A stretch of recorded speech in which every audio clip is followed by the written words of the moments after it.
Dramáticas horas viven los familiares de las víctimas del accidente ocurrido en la vía Ajipijapa.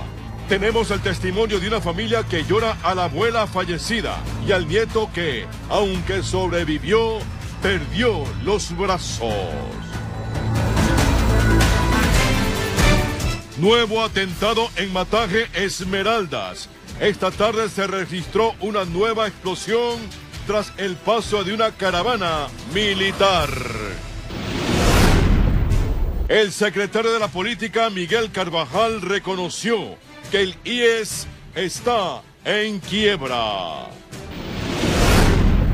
En lo internacional, allanaron la casa del expresidente de Perú, Pedro Pablo Kuczynski, y le prohíben salir del país. Visitar 7 iglesias en Semana Santa es parte de las tradiciones de los católicos. Enseguida los llevamos a recorrer los templos tradicionales de Guayaquil. Así empieza la noticia. Emisión estelar.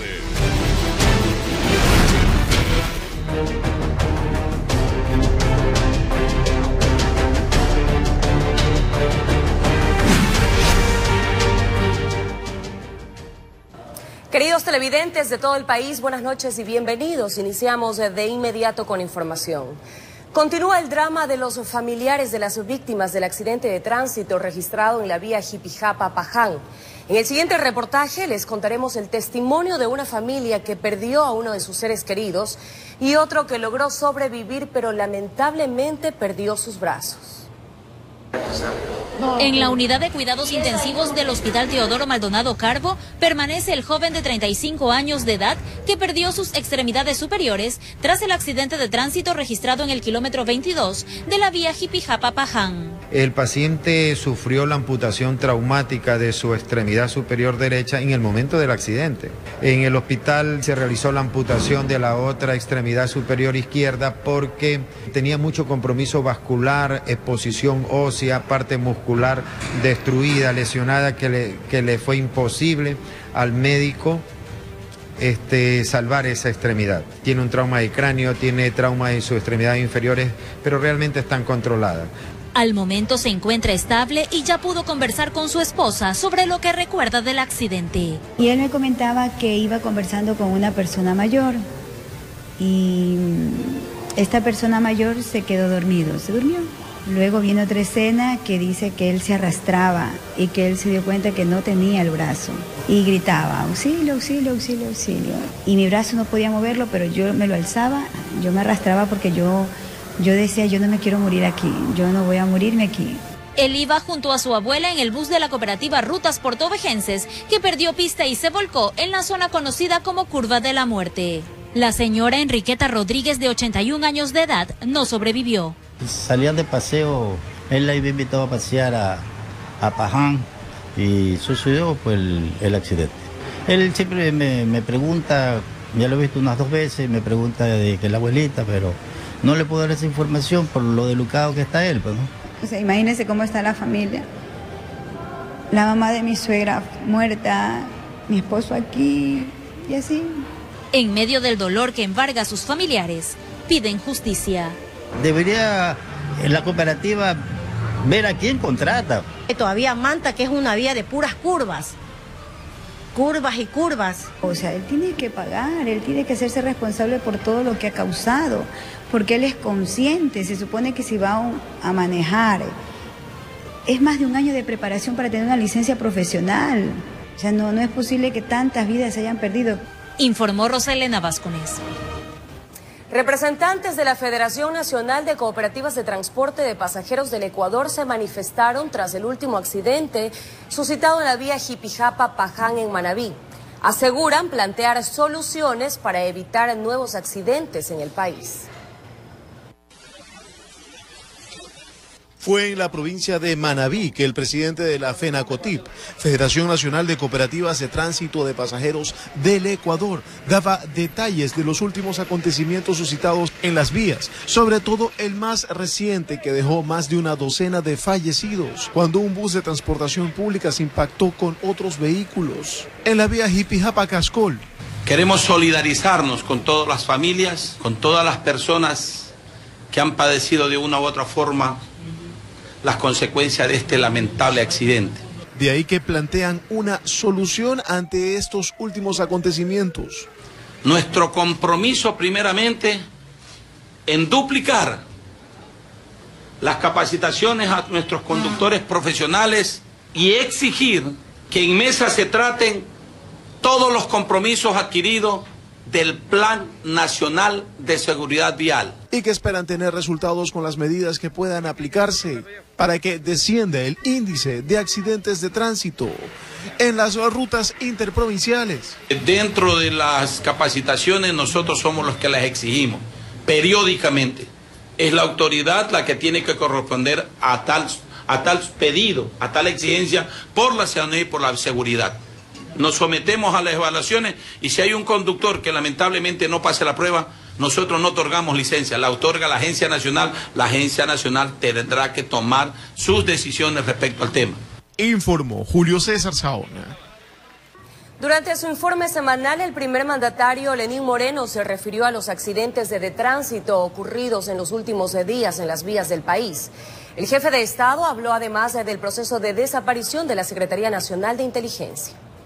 A la población estudiantil. El primer mandatario Lenín Moreno, en su ya tradicional cadena nacional de todos los lunes, también se refirió a distintos sociales, temas, entre los cuales tocó los accidentes que se han suscitado en las últimas semanas en las distintas vías del país. He dispuesto al Ministerio de Transporte y a la Agencia Nacional de Tránsito el endurecimiento de los mecanismos de evaluación y de control.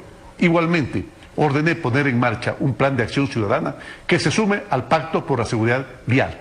Por ejemplo, se va a evaluar de manera inmediata a todos los conductores profesionales de los cerca de 12.000 buses de transporte inter e intraprovincial. Por otra parte, también se refirió a la fecha fijada por parte del Consejo Nacional Electoral y la elección del Consejo de Participación Ciudadana. El Consejo Nacional Electoral fijó ya para el 24 de marzo del 2019 las elecciones de los miembros del Consejo de Participación Ciudadana y Control Social. Nuevamente reiteró el proceso de desaparición de la Secretaría Nacional de Inteligencia. El tema de la frontera también fue abordado por el presidente. La Secretaría Nacional de Inteligencia debió haber cumplido prioritariamente con esas responsabilidades, pero parece que más bien desvió sus acciones hacia la política. Por ello, como lo dije el lunes pasado, ordené iniciar el proceso de cierre de SENAIN para que el trabajo de inteligencia se ubique en donde corresponde. Informó Julio César Saona. Una nueva explosión se registró en el kilómetro 7,5 en la vía que conduce a Mataje, en el cantón San Lorenzo, provincia de Esmeraldas. Afortunadamente no hay víctimas, pero un tanquero militar de agua sufrió daños en el parabrisas. Aparentemente la detonación de 2 cargas se produjo tras el paso de una caravana de militares. A través de un comunicado, el Comando Conjunto de las Fuerzas Armadas señaló que de momento se realizan las investigaciones del caso con el personal militar y policial en el lugar de los acontecimientos para determinar las circunstancias del mismo. Mucha atención, la Fiscalía de Perú allanó las propiedades del expresidente Pedro Pablo Kuczynski, quien es investigado por presunto lavado de activos por vínculos con Odebrecht. Además, el exmandatario tiene una prohibición para salir del país. La Policía Anticorrupción y el Ministerio Público de Perú allanaron las viviendas de Pedro Pablo Kuczynski, vinculado en una trama de corrupción con Odebrecht. Se figuran transferencias de dinero desde el exterior a las cuentas del exmandatario, depósitos que se habrían efectuado por la constructora. En el allanamiento, que duró más de 7 horas, la Fiscalía logró obtener documentos y retiraron varias cajas. Otra documentación serán tarjetas de presentación u otro documento que ellos hayan encontrado. No han encontrado documentación que tenga relevancia con la investigación. Además, se ordenó la prohibición de salida del país para Kuczynski, quien continúa en un proceso legal por la supuesta compra de votos. Impóngase la medida de coerción personal de impedimento de salida del país del ciudadano peruano Pedro Pablo Kuczynski Godard. Por su parte, Kuczynski sufrió un quebranto en su salud y negó el vínculo de una de sus empresas con Odebrecht. Paralelamente, Kenji Fujimori afrontará un proceso de desafuero con el Congreso de Perú debido a los videos grabados por un legislador de Fuerza Popular en el que se lo ve intentando un soborno. El video ha sido editado maliciosamente. Es que no soy ni frío ni distante, y mucho menos un corrupto. Entre tanto, Martín Vizcarra cumplió sus primeras actividades como el actual presidente de Perú, informó Adriana Peralta. De regreso al ámbito nacional, les informamos que Gama Visión no va a cerrar. Así lo anunció Patricio Proaño, gerente de los medios públicos, quien dijo que habrá un plan de reactivación. Además, Edison Garzón, presidente de la empresa coordinadora de medios públicos, añadió que las radios incautadas serán transferidas a este grupo para conformar un conglomerado comunicacional. Gama no cerrará. Con el IES se firmará un convenio de pago para restablecer el acceso de los empleados a sus derechos de salud, préstamos quirografarios, préstamos hipotecarios, etc. Una vez emitidos los informes de la Contraloría General del Estado, se determinará por una parte las obligaciones pendientes desde medios públicos con Gama y con TC, pero por otra también se determinarán las responsabilidades que... También, y como buena noticia para todos los trabajadores de las radios incautadas, sobre todo, hasta este día jueves estaremos cancelando el 13º sueldo y el sueldo del mes de febrero.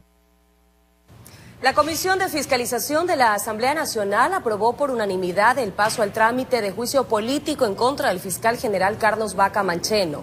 La comisión tiene un plazo de 15 días para recibir las pruebas de cargo y descargo por parte de los interpelantes y del fiscal Vaca respectivamente. Una vez que la Comisión de Fiscalización abocó conocimiento y aprobó por unanimidad el trámite de juicio político al fiscal general Carlos Vaca, se notificará a las partes para que en un plazo de 15 días presenten las pruebas de cargo y de descargo. Según el cronograma de sustanciación de juicio político, este proceso iniciaría desde el próximo lunes 4 de abril.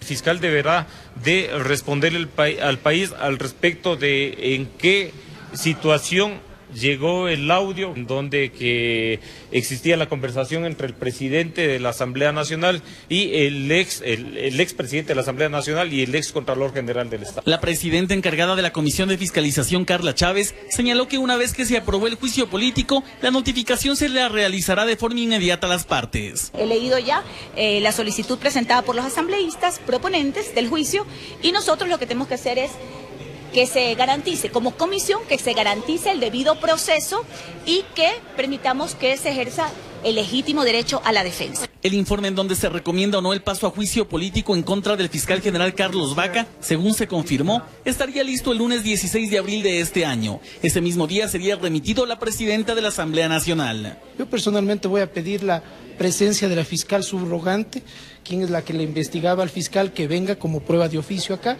y también el policía, que es el que supuestamente ha dado esta declaración en la notaría forzada, que venga acá a la comisión. De proceder el juicio político Carlos Vaca, se realizará la difusión del informe a todos los legisladores y posteriormente se considera que el 23 de abril se incorpore este punto al orden del día. El juicio político al fiscal general podría desembocar en su posible destitución del cargo y posterior censura política. Informó Javier Rosero. Además, autoridades investigan el ataque al estilo sicariato contra 4 personas en el sur de Guayaquil.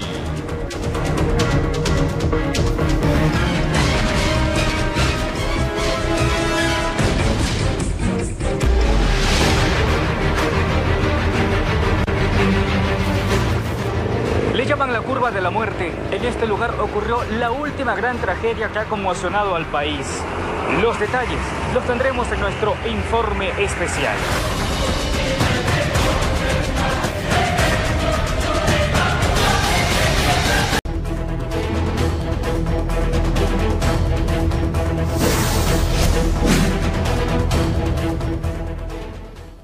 Amigos, ya estamos de regreso para informarles que la policía y fiscalía investigan el ataque al estilo sicariato perpetrado en contra de 4 personas en el barrio Cuba, al sur de Guayaquil.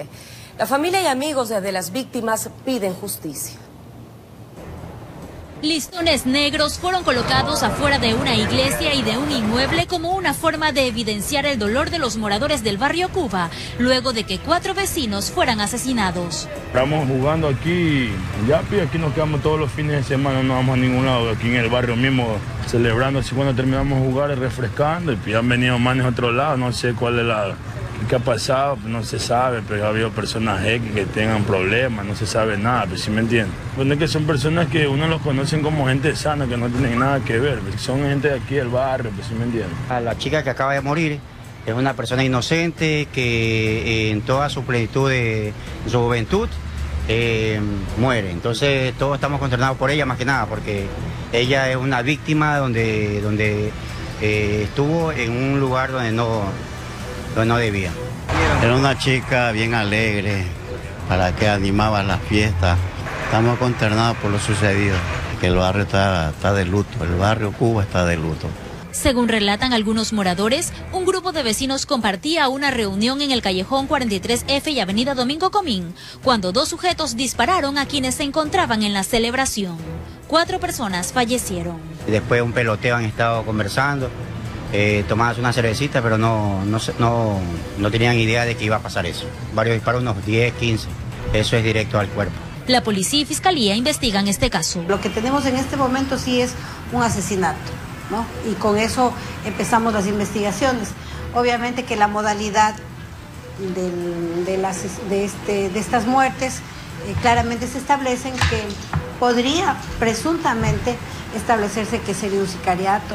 En flagrancia, lo que sí se avanzó por la connotación del caso es oficiar al ECU 911 para que nos remitan todo lo que es videos, ¿no? Para ya empezar con la identificación de las personas que habrían atentado contra la vida de estos ciudadanos. Entre tanto, los familiares de las víctimas piden justicia, informó Roselena Vázquez. El secretario de la Política, Miguel Carvajal, reconoce que la situación del Seguro Social es compleja. Expertos hablan de la necesidad de los correctivos que se deben tomar para fortalecer la situación financiera del IES. Fue en medio de una reunión con las bases de Alianza País. Aquí el secretario de la Política lo reconoce. El IES está en punto de quiebra. Sabían que la situación del IES estaba insostenible. Está quebrado el IES, compañeros. Que la situación del Seguro Social se complicó tras el manejo económico que tuvo el anterior gobierno, revela Carvajal. Por eso no se reconoció la deuda, porque se tomó todo el dinero del IES. Y el Fondo de Pensiones está en una situación tremendamente grave. Expertos en temas de seguridad social aseguran que este diagnóstico no es nuevo, que se lo ha venido repitiendo año tras año, pero que es positivo que el gobierno lo reconozca, que aún se está a tiempo para corregir los errores que habría cometido el anterior gobierno, aseguran, para recuperar la situación económica del Seguro Social. Porque las medidas que se tomaron son realmente golpes letales, sobre todo al Fondo de Pensiones y al Fondo de Salud. Defender a la seguridad social nos obliga como nación a asumir un desafío. No puede permitir el Ecuador esta grave encrucijada en la que se encuentra la seguridad social. Que la decisión de la Corte Constitucional de ordenar el pago del 40% de las pensiones al gobierno es un paso significativo en este camino. Pero este no es un anuncio, es un mandato.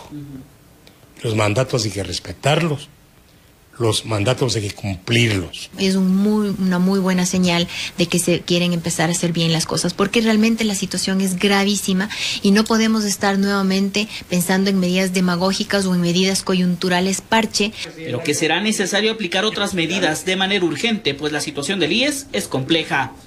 La liquidez de hoy no es la solvencia de mañana.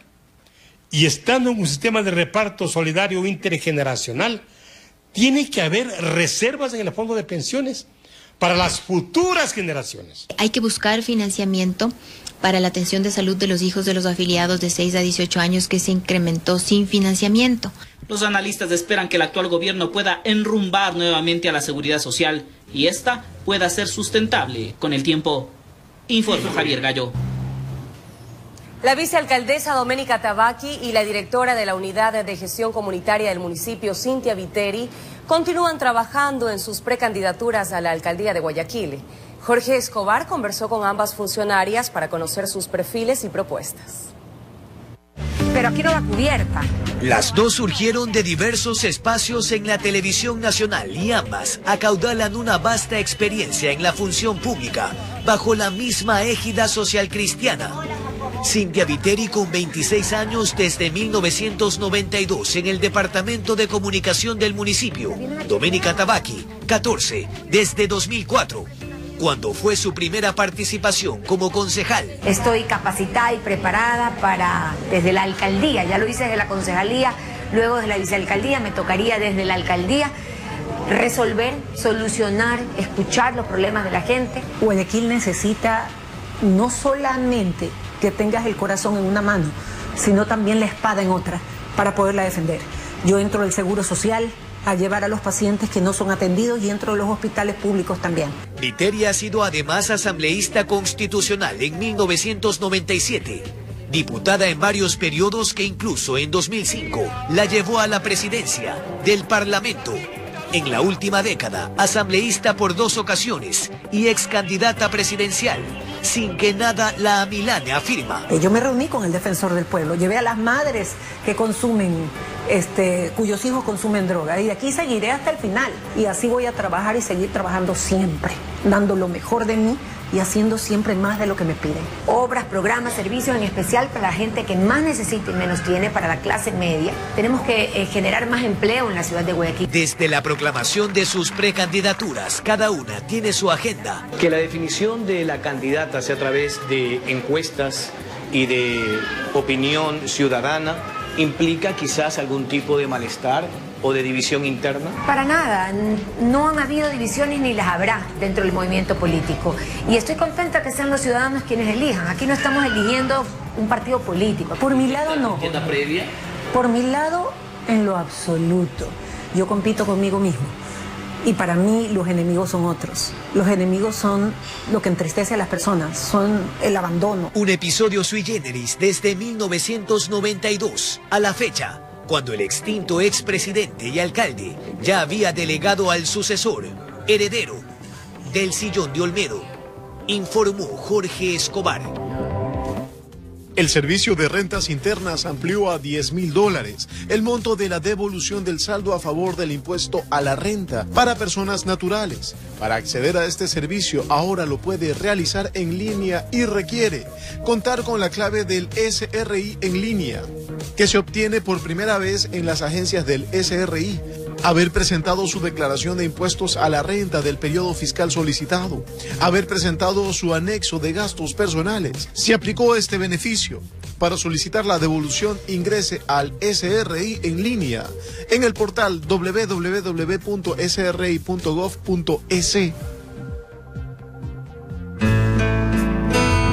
Visitar 7 iglesias en Semana Santa es parte de las tradiciones de los católicos. Enseguida los llevamos a recorrer los templos tradicionales de Guayaquil.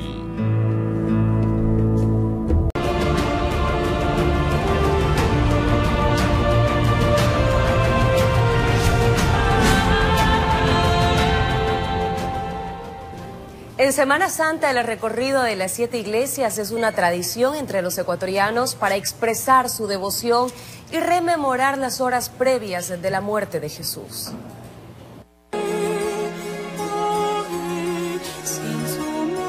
Con infinita devoción, cientos de feligreses reclinan sus cuerpos en petición, en busca de consuelo, agradecimiento y un cúmulo de deseos que en sigilo direccionan hacia Jesús elevado en la cruz. La Semana Santa es la temporada más importante para los católicos y una de las tradiciones es el recorrido de las 7 iglesias. Iba desde María Auxiliadora, comenzaba, San José, todas las iglesias que me quedaban hasta 7 creo que son. Y ahí ya no más. Algunas veces lo hice. En el momento que uno va rezando, como que aparte de abajo todo el cuerpo se sentía como que uno se elevaba, ¿no? Y ponía en ese momento de peregrinación, porque es un sacrificio, ¿no? Y ponían todo sin mi familia. Son 7 iglesias que representan los movimientos que hizo Jesús antes de llegar al Calvario. Aquí los feligreses ofrecen una oración como símbolo de acompañamiento al dolor que padeció Jesucristo, el Salvador. cuando fue al cenáculo, cuando fue al huerto de Getsemaní, cuando fue donde Caifás, cuando fue donde Pilato, cuando fue donde Herodes, después al pretorio y regresado donde Pilato será acusado. Existe una ruta de iglesias patrimoniales a las que usted puede ir que inicia en la Catedral Metropolitana, avanza a la iglesia San José, continúa en la iglesia San Alejo y la San Francisco, luego la iglesia La Merced, hasta la iglesia Santo Domingo de Guzmán y puede finalizar en la iglesia San Agustín. Todas tienen riqueza histórica. La catedral, como ejemplo, se levanta en el lugar donde estuvo la primera iglesia matriz de la Ciudad Nueva. La Merced fue reconstruida en 1936 con un diseño inspirado en la escuela neogótica y se caracteriza por su trabajo en pan de oro. Y la iglesia Santo Domingo de Guzmán es el primer templo que tuvo la ciudad y estuvo regentado por los padres dominicos. Estos días de intensa actividad litúrgica requieren una preparación espiritual. No solo visitar por visitar, sino ir a rezar un rato y a reparar ante Jesús Eucaristía ese momento que el Señor pasó y que se pide perdón a Dios porque por mis pecados Él tuvo que sufrir todas estas cosas. Es un acto de reciprocidad que se hace con amor en esta Semana Mayor. Informó Adriana Peralta. La procesión denominada Jesús del Gran Poder congregó a miles de personas este fin de semana en Guayaquil.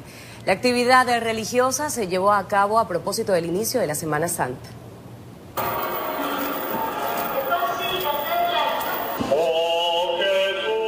De esta manera, la Iglesia Católica inicia la Semana Santa en Guayaquil con la personificación de la crucifixión de Jesucristo, que conlleva toda su peregrinación. La Iglesia llama a todos los cristianos a unirse a los sufrimientos de Cristo durante esta Semana Santa. Jesús, después de su entrada triunfal en Jerusalén, sufrió la traición de uno de sus discípulos y fue entregado a sus enemigos. La procesión denominada Jesús del Gran Poder partió desde la iglesia San Francisco, duró aproximadamente 3 horas y recorrió varias calles del centro de la ciudad. En esos tiempos difíciles, quien vuelve sus ojos a Jesús encuentra una respuesta, encuentra fuerza y valor para superar la situación que se está viviendo. La actividad religiosa organizada por la comunidad franciscana congregó aproximadamente 5.000 personas. Una semana corrida sin comer carne, nada de fiestas, estar en la casa rezando. Que no pierdan la costumbre de nuestro Señor, porque Él es el que está más con nosotros. Este mundo está perdido, entonces deben de buscar más de Dios, deben de buscar más de Dios. Informó Jorge Salazar. Bienaventurados los pacificadores, porque ellos serán llamados hijos de Dios.